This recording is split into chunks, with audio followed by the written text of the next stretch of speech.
बिस्मिल्लाहिर्रहमानिर्रहीम। हज़रात सामईन किराम, अस्सलामु अलैकुम वरहमतुल्लाहि वबरकातुहू। हज़रात मोहतरम, आप जानते हैं कि अल्लाह तबारक व तआला ने औरतों को इस दुनिया की जीनत बनाया है, इसीलिए उनको ज़ेब ज़ीनत करने की, बनाव सिंगार की पूरी इजाज़त है।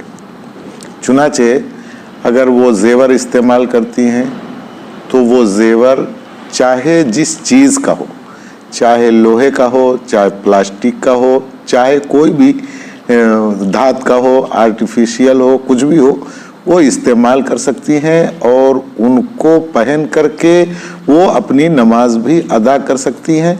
अलबत्ता शरीयत ने ये कहा है कि अंगूठी औरतों के लिए सिर्फ सोने और चांदी की पहनना जायज़ है। इसके अलावा दूसरी अंगूठी भी, उनको दूसरे किस्म की धात की बनी हुई अंगूठी उनके लिए भी पहनना जायज़ नहीं। अंगूठी के ताल्लुक से बाकी सारे जेवर वो हर किस्म का पहन सकती हैं। मर्दों के लिए किसी भी तरह का जेवर इस्तेमाल करने की शरीयत ने इजाज़त नहीं दी है। अंगूठी पहन सकता है, वो भी चांदी की, और चांदी की जो मिकदार अंगूठी में इस्तेमाल हुई हो वो 4 ग्राम 374 मिलीग्राम से ज़्यादा नहीं होना चाहिए। अगर इससे ज़्यादा होगा तो वो अंगूठी पहनना जायज़ नहीं होगा। हाँ, अगर कोई आदमी अंगूठी बना रहा है और अंगूठी बनाने में उसने चांदी का इस्तेमाल किया, चांदी के इस्तेमाल हल्के में किया, उसकी रिंग में किया, और उसका नगीना उसने उसमें पत्थर जड़वाया या हीरा जड़वाया, तो ये जायज़ है।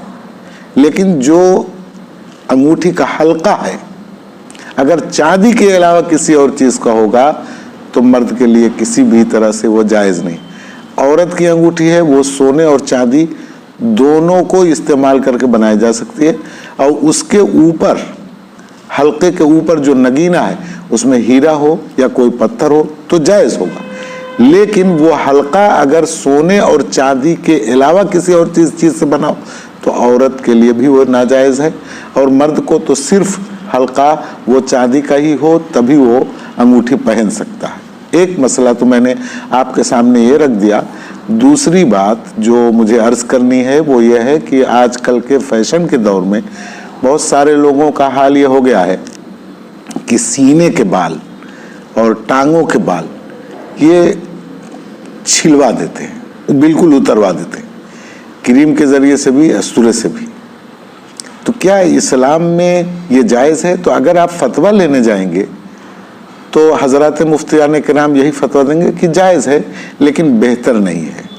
मगर आदमी के जो मिजाज है, आदमी की जो शान है, उस शान के हिसाब से, उस शान के मुताबिक ये अमल बिल्कुल नहीं है। मर्द को अपनी पूरी वजाहत के साथ, अपनी पूरी मर्दानगी के साथ रहना चाहिए, और मर्द की मर्दानगी जाहिर है कि उसकी एक अलामत सीने के बाल भी हैं, उसकी एक अलामत टांगों के बाल भी हैं। इसीलिए अल्लाह के रसूल सल्लल्लाहु अलैहि वसल्लम ने इरशाद फरमाया कि दाढ़ियों को बढ़ाओ और मोछ को तरशवाओ। मोछ को तरशवाने का मफहूम यह है कि होंठ तक मोछ के बाल नहीं आने चाहिए। होंठ के ऊपर, लबों पर अगर आ गए कि जिसकी वजह से हम पानी पिएं या खाना खाएं और खाना और पानी मोछ के बाल में लगे, टच हो, तो ये इसको नाजायज़ करार दिया गया। मोछ को बिल्कुल साफ कराना ये भी शरीयत में बहुत अच्छा नहीं कहा गया, बल्कि ये कहा गया कि शरीयत इस्लामिया ये चाहती है कि मर्द मर्द रहे, इसलिए उसको मोछ को तो कटवाना चाहिए, लेकिन इतना ज़्यादा ना कटवाए कि ऐसा लगे कि अस्तूरा लगा हुआ है। कटवा लेना चाहिए। हज़रत उमर रज़ी अल्लाह अन्हु अपने होठ के दोनों किनारों पर मोटी मोटी मोछें रखते थे, तो बहुत सारे लोग मोटी मोछें उन हज़रत उमर रज़ी अल्लाह अन्हु की सुन्नत समझ करके करते हैं। अक्सर सहाबा ज़्यादा से ज़्यादा मोछ कटवा देते थे, लेकिन तरशवाना, बिल्कुल साफ़ करा देना, ये अहादीस में किसी सहाबी का कोई अमल इस तरह का मनकूल नहीं है। इसलिए मर्द को चाहिए कि वो अपनी दाढ़ी बढ़ाए, اپنی مونچھیں ترشوانے میں مبالغہ کر سکتا ہے، لیکن بالکل صاف اس کو نہیں کرنا چاہیے. کر لے گا جائز ہے لیکن نہیں کرنا چاہیے، اس لیے کہ یہ مردانی وجاہت کے لیے ہے.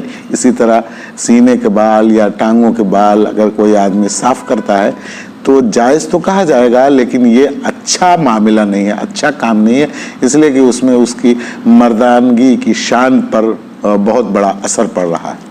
اللہ تبارک و تعالی ہم سب کو ان باتوں کو سمجھنے کی اور ان پر عمل کرنے کی توفیق عطا فرمائے. السلام علیکم ورحمۃ اللہ وبرکاتہ.